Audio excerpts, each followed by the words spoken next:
এখনো তো মানে গানগুলো মানুষের সামনে আসেনি ওইভাবে আর কি, মানে প্রপারলি রিলিজ হয়নি। তবে এই যে যে আমি গান গাইছি, এটা আমি আমার বাবা মাকে যখন বলছি তারা অনেক খুশি হয়েছে। আমার যারা আত্মীয় স্বজন তাদেরকে যখন বলছি তারা খুশি হয়েছে, বন্ধু বান্ধব খুশি হয়েছে, ছোটো ভাই ব্রাদার খুশি হয়েছে। সো কথা হইতেছে যে যারা আমাকে ভালোবাসে তারা কিন্তু সবাই খুশি হয়েছে। তো সেই ক্ষেত্রে আমি মনে করি যে আমার সমস্ত অডিয়েন্সরা এই মুহূর্তে বা যারা আমার শ্রোতা আগে পরে ছিলেন আছেন সবারই খুশি হওয়ার কথা। সিনেমায় গান করতে পারে এটা বিরাট বড় ব্যাপার, অনেক বড় অ্যাচিভমেন্টের ব্যাপার।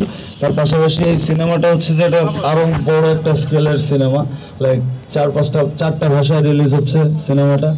আর এটা কিন্তু অ্যাকচুয়ালি মানে কোনো বাংলা সিনেমা না, তাই না ভাই? এটা এটা এটা বাংলা সিনেমা। আমি শুনছি যে এটা মানে বলিউড সিনেমা, মানে বা ইন্ডিয়ান সিনেমা।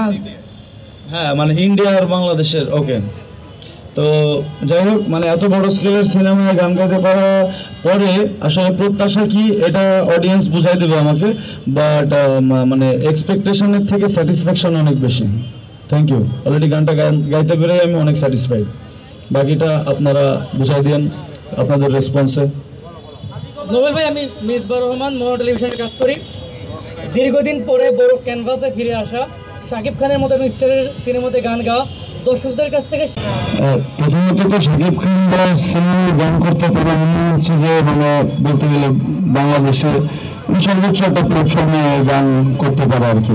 আর তার পাশাপাশি সিনেমাটা আসলে মানে শুধুমাত্র বাংলা ভাষায় রিলিজ হওয়া ছাড়াও আরও অনেকগুলো ভাষায় রিলিজ হচ্ছে, অনেকগুলো দেশে রিলিজ হচ্ছে। সো এত বড় মাপের একটা, এত বড় স্কেলের একটা সিনেমা